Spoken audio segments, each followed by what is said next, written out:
નમસ્કાર મિત્રો, વિડીયોમાં તમારું સ્વાગત છે। મિત્રો, તમે છોટાઉદેપુર લોકસભા પર તમે જીત પાકી થઈ ગઈ એવું પણ કહી શકો છો કે એટલી લીડ બનાવી લીધી કે 3 લાખથી પણ ઉપર લીડ બનાવી લીધી છે જસુભાઈ રાઠવા સુખરામ રાઠવા કરતાં।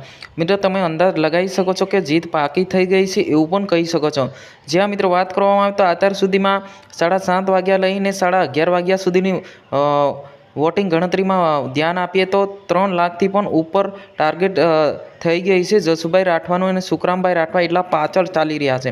તો મિત્રો, તમે કહી શકો છો કે ભાઈ કે આ જીત પાકી છે કે ભારતીય જનતા પાર્ટી બીજેપી સરકાર આ વખતે પણ બાજી લગાવી શકે, યાની કે જીત પાકી હાસિલ કરી શકે છે।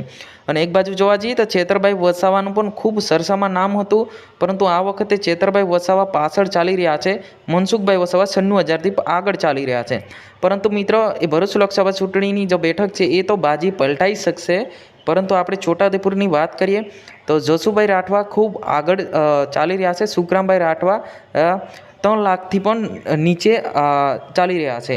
તો તમે અંદાજ લગાવી શકો છો કે આ વખતે જે જસુભાઈ રાઠવાની છે એ સીટ પાકી છે અને સુખરામભાઈ રાઠવાની હાર થવાની શક્યતા છે।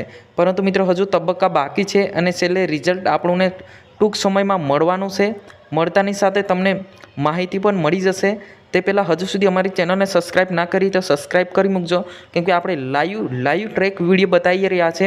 જેમ ત્યાં વોટિંગ ગણતરી થાય છે તેમ તમને બતાવી રહ્યો છે, એટલા માટે મિત્રો સબસ્ક્રાઈબ કરી મૂકજો। જેટલા નવા વિદ્યાર્થીઓ જેટલા મિત્રો છે એ બધા સબસ્ક્રાઈબ કરી મૂકજો, જેથી કરીને તમને બધી જ જો આ લેટેસ્ટ જે આવી રહી છે એ બધી તમને જાણકારી મળે અને છોટાઉદેપુરની અને ભરૂચની અને તમામ ગુજરાતની જાણકારી આપણે દેતા આવીશે। એના પછી નેક્સ્ટ વિડીયોમાં આપણે ભરૂચ ખાતે જે બેઠક છે એમના પર ચર્ચા કરવાના છે થોડી જ સમયમાં। તો આવો આપણે મળીએ થોડા સમયમાં આગળની વિડીયોની અંદર। જય હિન્દ, જય ભારત।